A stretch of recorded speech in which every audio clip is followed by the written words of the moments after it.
Hello everyone. I will start my talk, then we will proceed with Borhan. Yeah, it's working. Thank you all for being here. Today it is a pleasure to have the opportunity to speak with you about fascinating and often underexplored chapter in Iranian history, the Constitutional Revolution and the unique role played by Gunabadi Sufis during this pivotal time. Today I will delve into the life and contribution of one particular figure, Tajalli Sabziwari, a poet, a Sufi, and an activist whose works reflects the profound impact of this revolution on Iran's cultural and political landscape. Together we will explore how his poetry activism resonates with the revolutionary spirits and how the Gunabadi order, while traditionally apolitical, found itself intricately connected with the constitutional movement. The constitutional revolution of Iran, spanning from 1905 to 1911, was far more than the mere establishment of a parliament. It marked a pivotal moment in Persia's cultural, intellectual, political, and even religious history.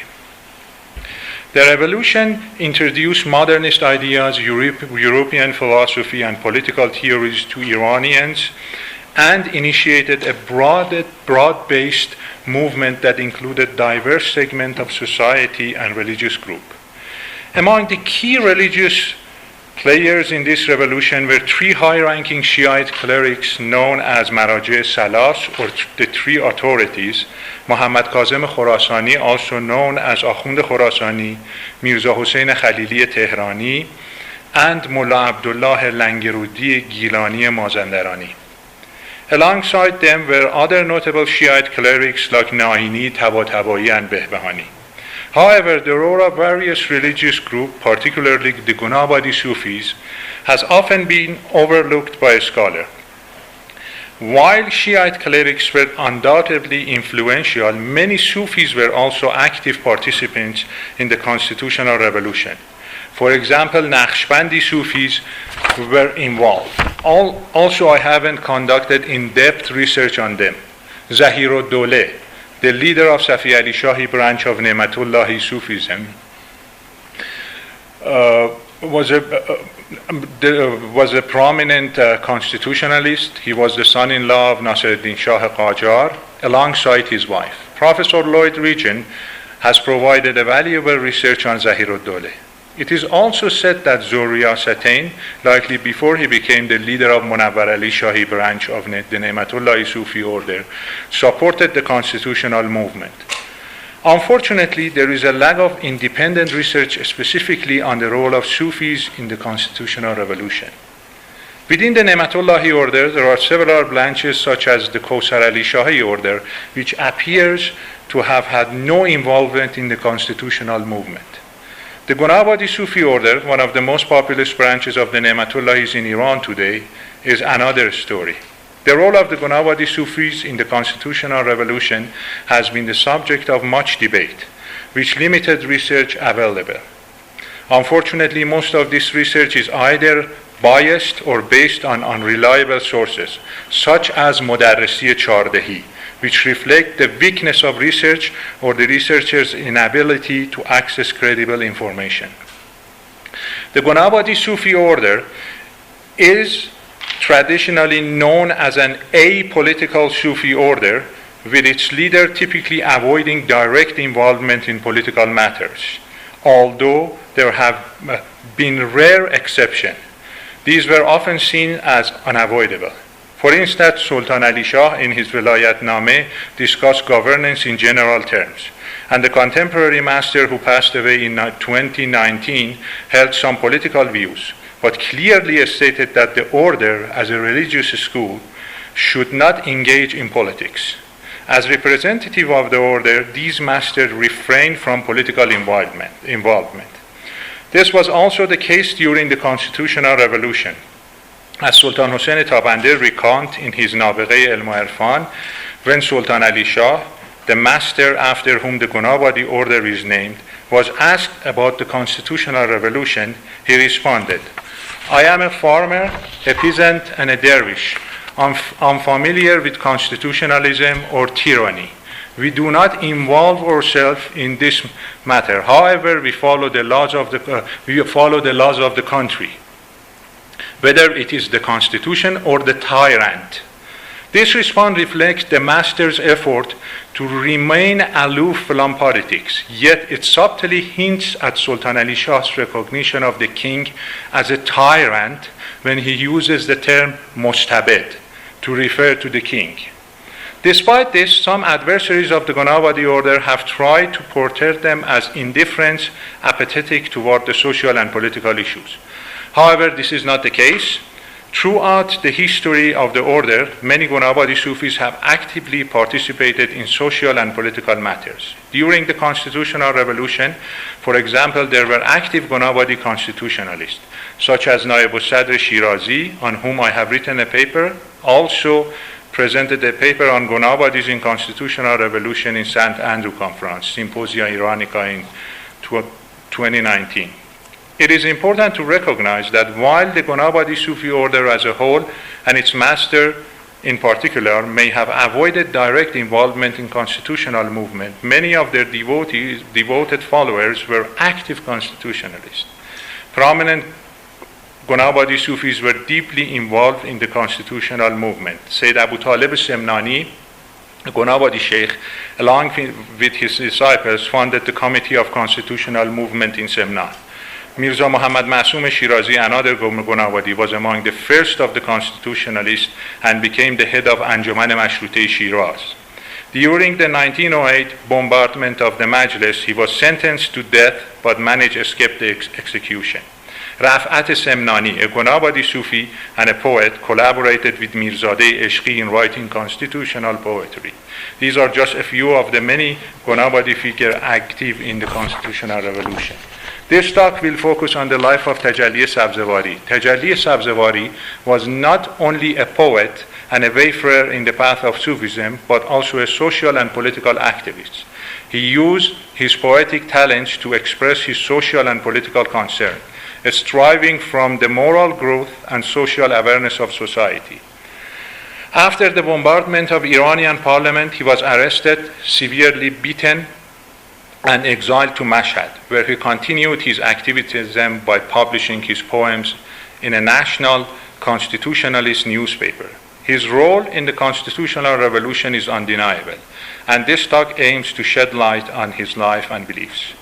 Mirza Rajab Ali Tajalli was born on May 19, 1883, in the city of Sabziwar. His maternal grandfather was a poet who wrote Sullat Haydariye, a work about the holy wars of Imam Ali. Both his grandfather and father were well-known religious preachers, wa'iz, in the province of Khorasan. From a young age, Tajalli studied the Quran and other traditional sciences. He had a passion for poetry and began composing poems at early age. He was also a spiritual seeker, and at the age of 17, he was initiated into the Ne'matullah Gunabadi order. Throughout his life, Tajalli participated in various literary clubs and gatherings, forming close relationship with prominent poets of his time, such as Malik al-Shu'ara Bahar and Nishat Khorasani. Despite his deep commitment to Sufism, as reflected in his poems like Tajaddud Name, he was an active defender of the people during the Constitutional Revolution. He wrote a poem criticizing Muhammad Ali Shah and his supporter. After the bombardment of Majlis, he was severely beaten and exiled to Mashhad, where he continued to write poetry in support of revolution, the constitution, and the people until Tehran was eventually captured by the Mujahideen, supporter of the constitution. Tajalli is said to have composed more than 50,000 couplets, though many have been lost.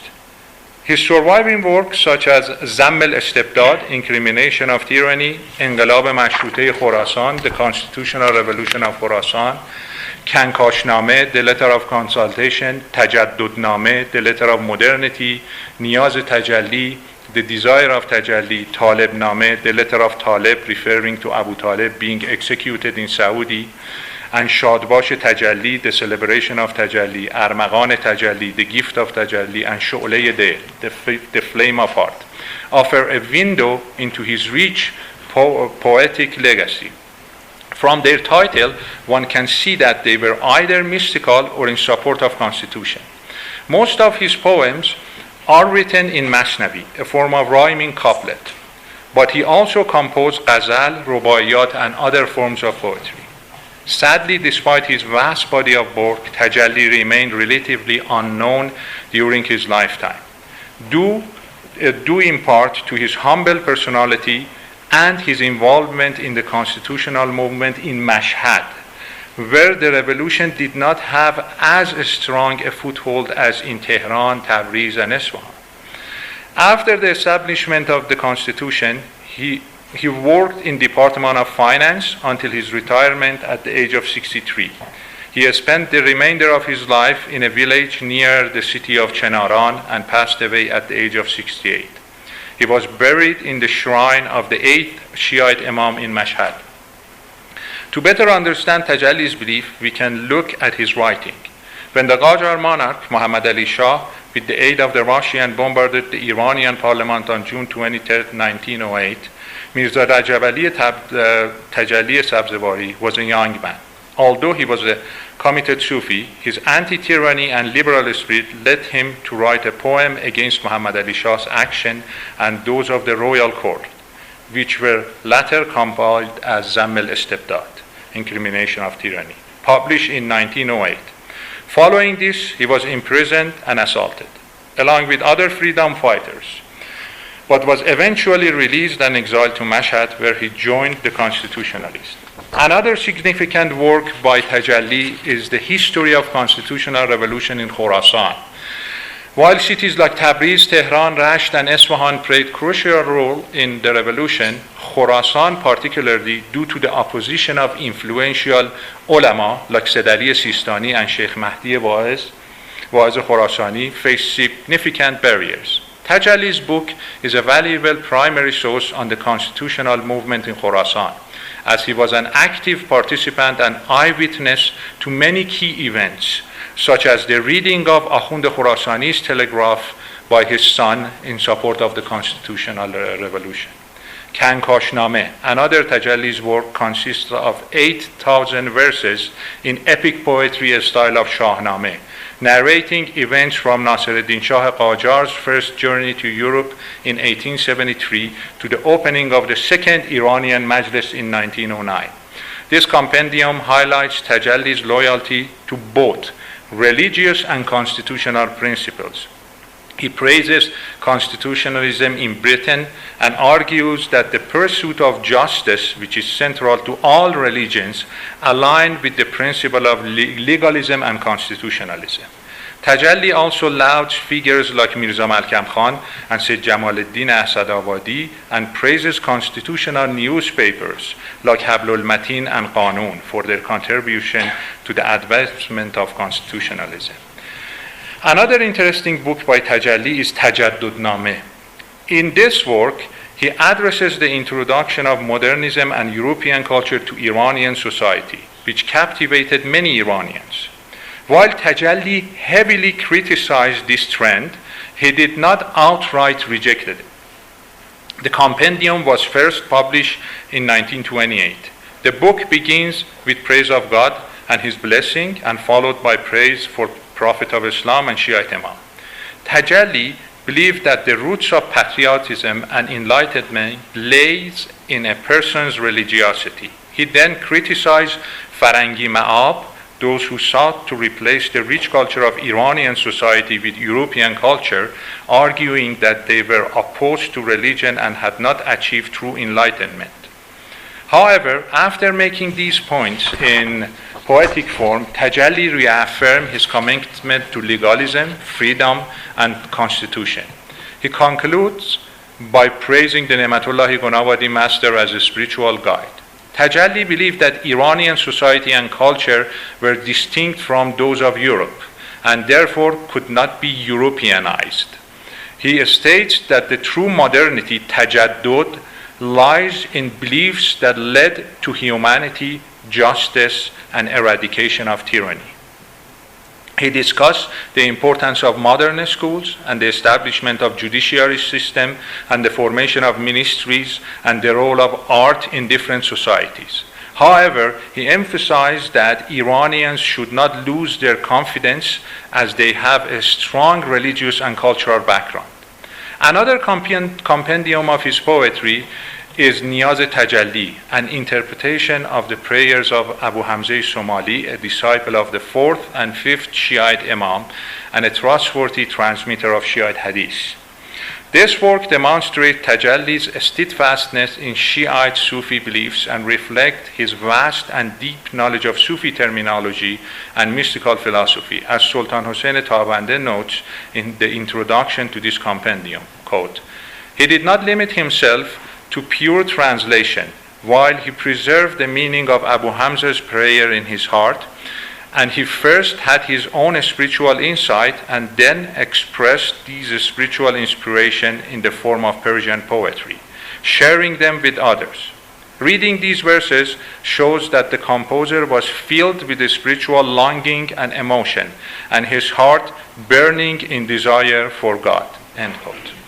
In this work, Tajalli also clearly demonstrates his strong commitment to Saleh Ali Shah, the Gunabadi master of the time.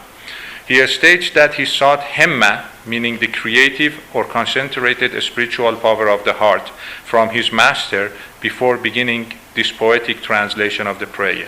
This compendium consists of 1,100 verses and was published for the first time in July of 1942. Another book by Tajalli is Talib Nameh, which focuses on the theme of unity between Shiite and Sunnis. He wrote this compendium in protest against the execution of a young man named Abu Talib Yazdi by the Saudi government, which occurred because the man vomited in Mecca, and this event sparked various reactions among influential Iranians, one which was Talib Nameh, a work consisting about 600 verses of poetry, published in Salnameh Khorasan in 1944, spanning 31 pages.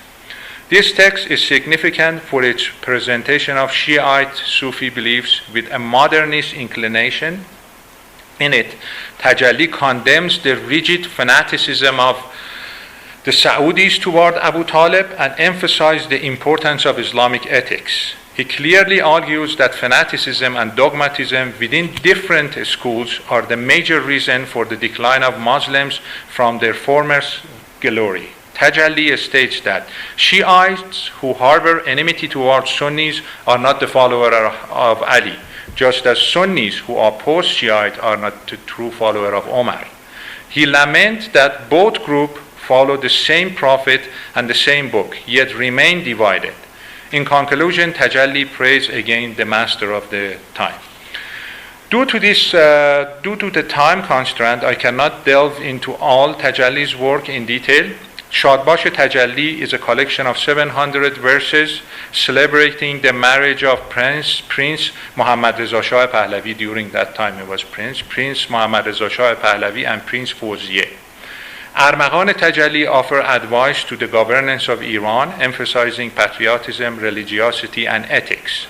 Sholeh Dil contains mystical love poems and verses on historical events like Constitutional Revolution. To conclude, there are certain points that can lead to further discoveries. First, as I explained in the introduction, some scholars have made grievous mistakes by assuming that because Gunabadi leaders did not take a side, the Gunabadi Sufi order was pro-istibdad, pro-tyranny, and opposed to constitutionalism. In reality, the Gunabadi Sufi order identified itself as an apolitical religious school, but there were many committed Sufis within the order who were active constitutionalists. Tajalli was a significant figure in the history of Iranian Sufism, Iranian constitutionalism, and Iranian literature in the 19th and 20th century. He was remarkably precise and insightful regarding the social, political, religious issues of his time. His views on modernism were nuanced. He praised certain aspects while heavily criticizing others. As a prominent poet, he used the power of poetry to express his views. Therefore, studying his works revealed that this Gunabadi Sufi was not a secluded mystic confined to the Khanaqah. Like many other Sufis, such as Zahir-ud-Dawla, Zur-Riyasatain, and especially among the Gunabadis, Naib al-Sadr, Abu Talib Simnani, and Tajalli were an active constitutionalist. Thank you very much.